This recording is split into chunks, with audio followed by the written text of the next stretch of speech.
batasi seseorang sehingga hubungan keluargaan itu jadi hilang. Ya makanya saya katakan tadi berbeda pembahasan itu masalah kekufuran ya. Pembahasan kekufuran. Wa in jahadaka ala antusyrik billah fala tusyrikabi fala tuti huma.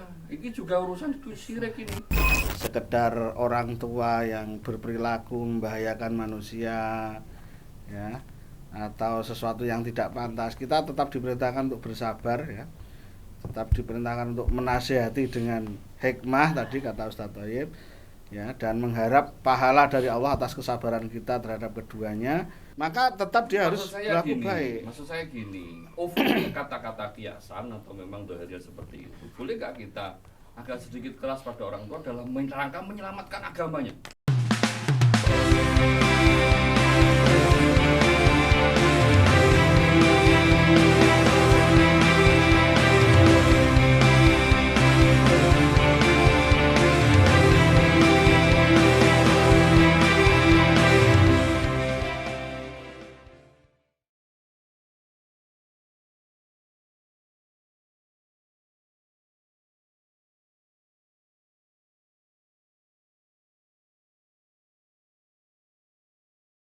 Assalamualaikum warahmatullahi wabarakatuh. Waalaikumsalam warahmatullahi. Berjumpa kembali dengan El Kalam. Di sini kita akan menjawab pertanyaan-pertanyaan yang masuk di redaksi El Kalam. Bolehkah memarahi ibu jika ia berbuat dosa? Misalnya suka mencuri hak orang lain. Diberitahu baik-baik tapi tidak pernah didengarkan. Mau diingatkan dengan cara yang lebih keras, tapi saya takut durhaka. Mohon pencerahannya. Saya kira pertanyaannya jelas ya. Ya, bagaimana cara menasihati orang tua yang sedang melakukan perbuatan dosa? Bolehkah dengan cara keras atau tetap menggunakan cara yang lemah lembut?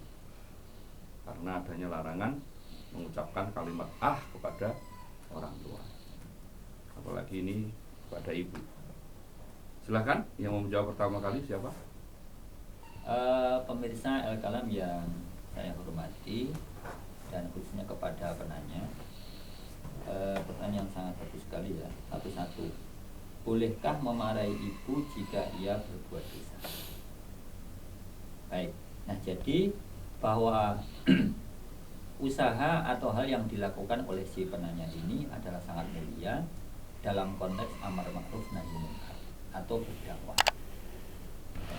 Jadi tujuannya bagus, tetapi juga bahwa amar ma'ruf nahi munkar ada di Majmu' Fatawa Taimiyah itu kurang lebih litakun amruka bil ma'rufi wan nahyi 'anil munkar ghairu munkar.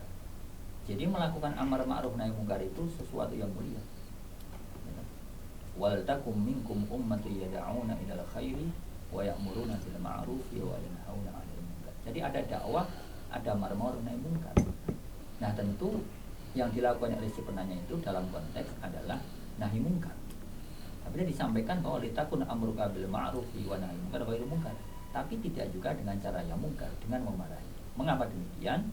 Karena dalam banyak ayat disebutkan misalnya ya, fadzakir innama anta mudzakir lasta 'alaihim bimusaytir. Jadi Rasulullah itu hanya diperintah untuk mengingatkan.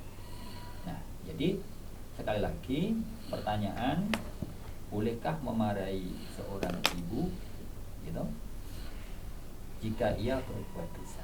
Jadi tujuan yang bagus, amar ma'ruf nahi munkar tidak secara otomatis memberikan keleluasaan kepada orang yang melakukan amar ma'ruf nahi munkar dengan cara-cara yang mungkar juga. Termasuk kemungkaran adalah memarahi seorang ibu meskipun dia berbuat dosa. Mengapa? Ya, karena tadi sudah disampaikan oleh Ustaz Sikit bahwa mengatakan atau saja itu tidak boleh, apalagi memarahi. Karena biasanya kalau orang marah tentu akan keluar kata-kata kotor atau kata-kata yang kasar, baik disengaja maupun tidak. Itu yang pertama. Nah, lalu kemudian pertanyaan yang kedua, misalnya suka mencuri hak orang lain, diberitahu baik-baik tetapi tidak pernah didengarkan. Bapak Ibu penanya, itu jadi di surah An-Nahl ya, ayat 125. Itu ada firman Allah Subhanahu wa taala, ud'u ila sabili rabbika bil hikmah. Jadi menasihati atau berdakwah itu yang pertama adalah dengan cara yang hikmah. Nah, perhatikan baik-baik. Di ayat berikutnya, jadi berarti surah An-Nahl ayat 125 ya. Ada ayat 126 berikutnya. Wa in 'aqabtum fa'aqibu bimithli ma 'uqibtum bi wa la in sabartum lahu khairul lisabirin. Nah, jadi antara dakwah bil hikmah dengan kesabaran itu satu paket. Boleh jadi dinasihati pertama atau bahkan 2-3 kali itu langsung ya bahasa mohon maaf nyolot, berkata kasar. Nah, dari perintah dakwah dengan hikmah itu ada juga perintah bahwa sabar itu lebih baik. Nah, sehingga sesakit apapun ya, sesakit apapun ungkapan yang dilontarkan oleh orang yang diberi dakwah itu tetap bersabar itu lebih baik. Nah, apalagi itu seorang ibu, ya kan? Dalam hadis disebutkan ahakun nasi bita'lim atau apa ya? Au kama qala bisuhbat ya. Ummuka. Nah, jadi apa namanya? Nah, lalu kemudian yang bertanya juga sebenarnya sudah sangat bagus sekali, ya toh? Takut durhaka. Nah, di sini memang sangat mulia. Tujuan berdakwah itu juga sangat mulia, amar ma'ruf nahi juga sangat mulia, dan juga didasari oleh pemahaman bahwa durhaka kepada orang tua itu juga tidak baik. Nah, sehingga ini sudah satu paket bahwa amar ma'ruf nahi mungkar itu dilakukan, itu sudah hal yang mulia. Takut durhaka kepada orang tua juga sangat mulia. Jadi kesimpulannya bahwa amar ma'ruf nahi mungkar itu tidak secara otomatis memberikan hak untuk memarah-marahi apalagi seorang ibu. Wallahu ta'ala a'lam. Baik, sebentar, menarik si Raya, tolong tanggapi. Ada perintah memang kita untuk berbakti, tidak boleh ngomong bahkan in jahadaka antusyrik 15 ala antusyrik kadi fala tuti'huma wa sahibhuma Fid dunya ma'ruf. Tapi di sisi lain ada peristiwa di mana para sahabat ketika perang dihadapkan orang tuanya dibunuh. Bukankah membunuh ini adalah ungkapan yang terkeras dari sikap anak kepada orang tuanya? Padahal kalau kita lihat ayat yang saya baca pertama tadi itu juga arahnya arah ke syirik.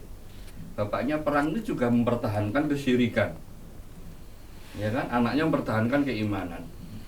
Tapi kenapa di sini diperbolehkan untuk membunuh, di sini tidak diperbolehkan untuk membunuh? Apa lantaran karena yang memaksa itu ibu, asbab nuzul ya.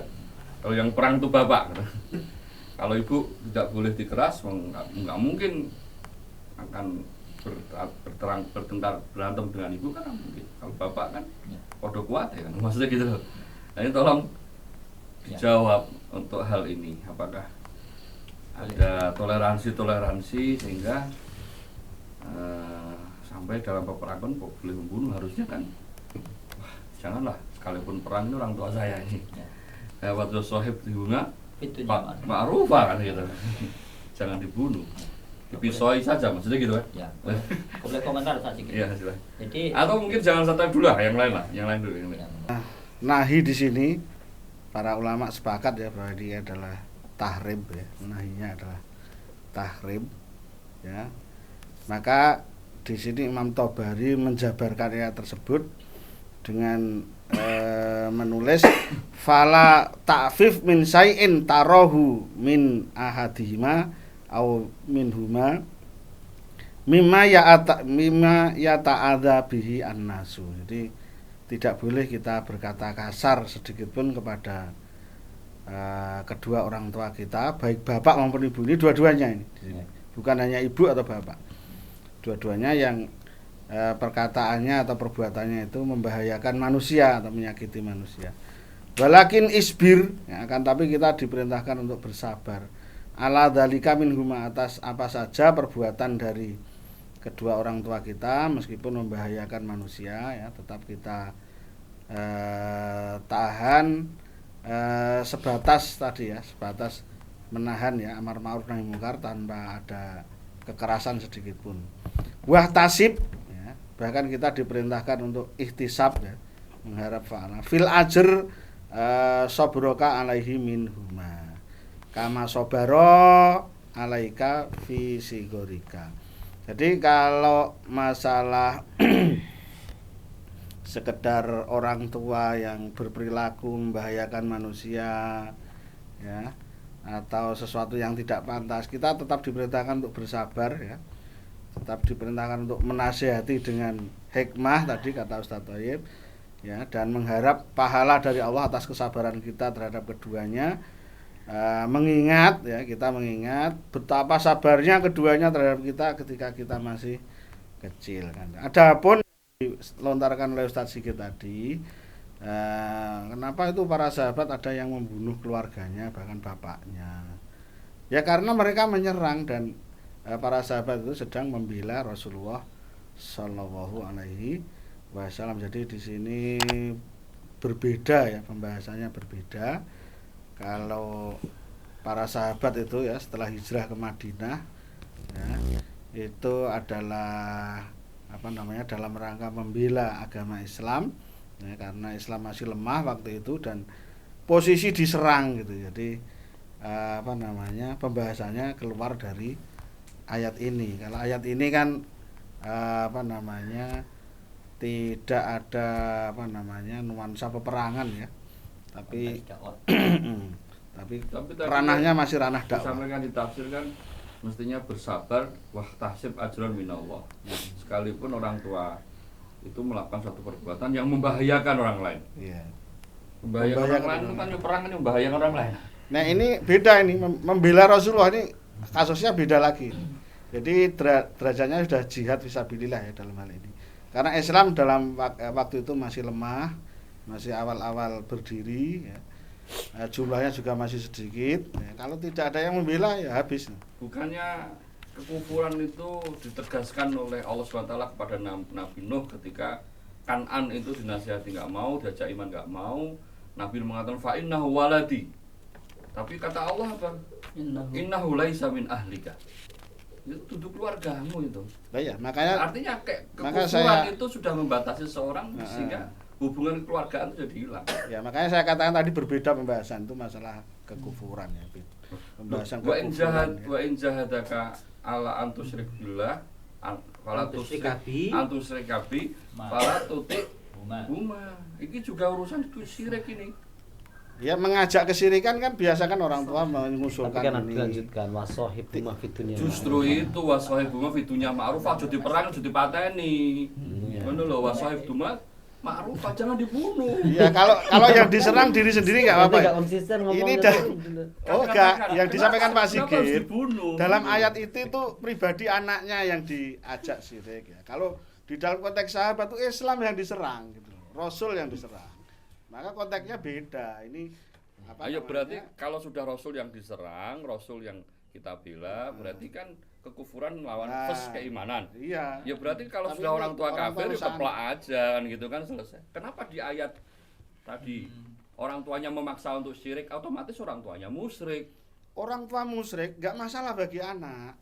Enggak masalah bagi Dan dia memaksa loh. Iya, enggak masalah bagi anak. Tapi kalau sudah Islam dan Rasul itu sudah tadi antara kufur berlaku bingung Islam dan Rasul, kufur enggak masalah, musyrik enggak masalah. Ini tadi itu di dalam konteks Ufen itu adalah anak yang dibujuk untuk syirik ya. Anaknya gitu. Maka tetap dia harus berlaku baik. Maksud saya gini, Ufen ini kata-kata kiasan atau memang dohirnya seperti itu. Boleh enggak kita agak sedikit keras pada orang tua dalam rangka menyelamatkan agamanya?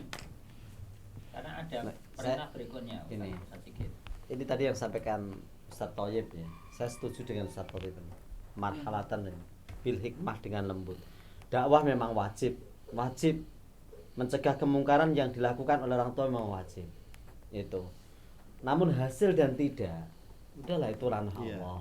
Hasilnya apakah dia mendapatkan hidayah tidak, itu ranah Allah, bukan wilayah kita. Yang ketiga, jangan putus asa menghadapi orang tua. Jangan putus asa. Makanya karena kita nggak putus asa, jangan dipateni orang tua itu. Ketika perang tuh jangan pateni. Perang itu ya. Konteksnya perang tadi Tapi mati kan dari membela Rasul. beda hukum, Itu beda sudah.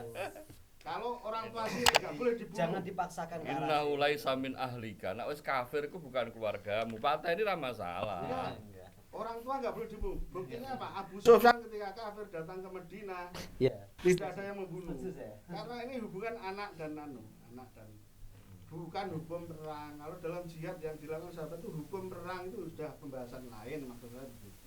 Kalau hubungan anak dan orang tuanya syirik nggak boleh dibunuh. Maka ada sebuah pertanyaan gini, lebih baik kita keras menyelamatkan agama orang tua atau kita lembut membiarkan kufur orang tua? Ya, yang ketiga ya. Lembut menyelamatkan orang tua. Iya. Mau antum memaksakan Tetap perintahnya dengan dua istri. kalimat seperti itu. Nah kita kasar tetap dosa gitu. Ya, Di saya setuju, Pak. Tabari ini Sekalipun tetap- saya Termasuk membunuh tadi ya, sahabat ya. Nggak masalah itu hukum perang. Hukum perang. Karena begini Pak Sigit yang saya maksud ya, kan tidak bisa kita asumsikan juga kalau dia biarkan itu kemudian secara otomatis dia akan syirik sampai mati, kan kita juga nggak tahu kan alam yang betul belum khawatir kita biar, jadi istilahnya apa ya, hak untuk hidup mati meridayah dan memberi kafarat itu biar Allah gitu aja maksud gitu loh.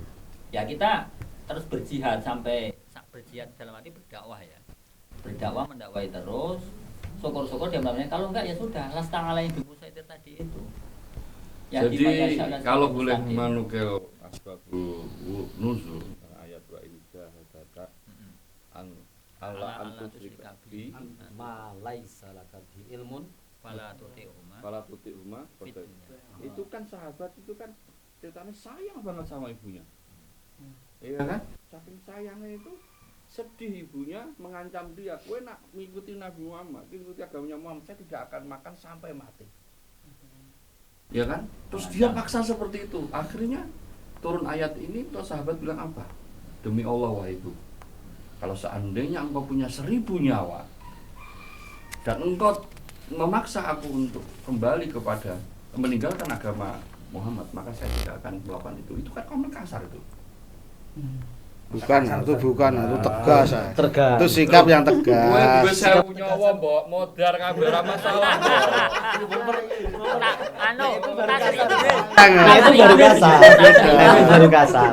Nah, itu tegas. Tegas dalam Punya garis Artikulasi Gitu. itu kan macam-macam. Ayo, Bisa Pak. jadi itu orang Arab ketika Gitu. itu sudah makdek ngono kan. Enggak, dia dengan nangis-nangis loh. Gitu. Dengan nangis dia tuh Jangan sangat bayangkan sayang. dengan intonasi antum.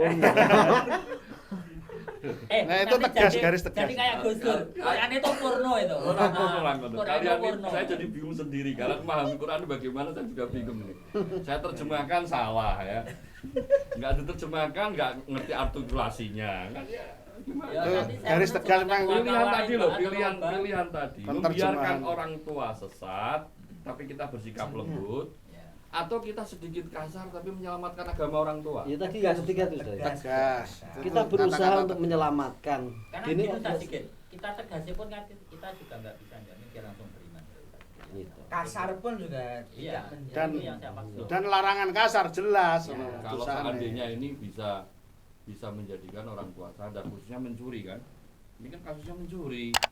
Kadang kasar malah tidak soalnya. dihajar kan tidak kapok. Mencuri itu kan kayak penyakit. Oh, kalau hajar orang tua Boleh. boleh hajar. Boleh. Hajar. Kan banyak Ustaz, kita masih banyak pilihan apa cara-cara untuk mengingatkan ya, misalnya dengan menghajar. Ya, hajar termasuk Hajar, kan tidak. anaknya istrinya kan menghajar kabeh. Sing Ya, sapa ya. itu? Tapi nek dalam Cah arti telu. kasar. Mak, kalau masih dilanjutkan, saya nggak kesini sama anak-anak 3 hari. Kan boleh. Boleh. Boleh. Itu termasuk 3 munafik itu kan dihajar anaknya, Ya. istrinya. Loh, nah itu taat Rasul itu. Lah iya, Itu kita Rasul itu. Lah iya kan, ini kan termasuk taat pada Rasul. Salah satu metode nasihat itu adalah Ya. hajar. Termasuk membunuh. Soalnya saya malah khawatir kalau kita kasari misalnya Malah tambah. Keplak sampean. Malah dodro. Malah tambah dodro. Dosanya jelas, hasilnya urung tercetok. Iya, itu yang saya maksud. Pokoknya kalimat atau tindakan kita yang bisa melukai dan menyakiti hati orang tua jangan. Ya, kira-kira. Gak akan lupa. Ya. Baik, demikian kesimpulan. Karena ada walatan haruma soalnya. Ada walatan Ya. haruma. Wala takul lahuma ufin. Arti gini loh. Oke. memahami ayat itu perlu sosiodemografi, sosiobiografinya.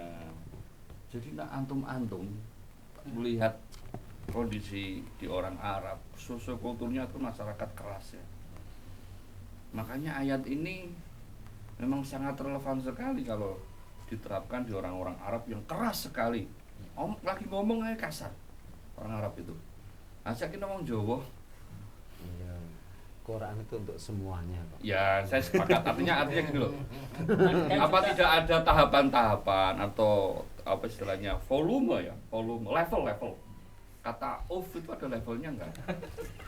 Kan gitu. Itu malah yang paling rendah. Bisa kasih contoh? Itu penolakan yang paling rendah. Adna maratibi al-qauli sayyi Iya. Ibnu Katsir. Iya. Dan juga gini, Tabari juga sama. bahwa betul tadi sosiografi gitu ya. Tapi kan nggak mutlak juga bahwa orang Arab itu kasar, orang Jawa lembut itu kan nggak gitu juga. Orang Jawa yang bilang apa tadi? Enggak, Jawa enggak kayak gitu malah. Enggak ngomong apa-apa langsung dipateni wong Jawa. Lebih blangkon kan. Orang Arab yang lembut banyak juga kan seperti itu. Ya kan? Terutama nek sama ibu lembut. Ada Ustaz ya? Oh, mau contoh? Ya, Iya. saya sendiri. Oh, Masya Allah. Saya Abdul Baik. Baik, demikian pengusaha Al-Kalam. Saya kira kesimpulannya jelas. Jadi sekalipun Anda mendapati orang tua Anda dalam keadaan bermaksiat, Apapun ya. maka tetap Jengkelin. ya atau bikin kesel atau apa harus tetap bersikap ma'ruf. Harus Baik. bersikap baik, Jangan menghardik. jangan menghardik, jangan bersikap keras. Karena itu perintah Al-Qur'an dan sunnah Rasulullah SAW. Sallallahu. Saya kira itu. Assalamualaikum warahmatullahi wabarakatuh. Waalaikumsalam. Assalamualaikum warahmatullahi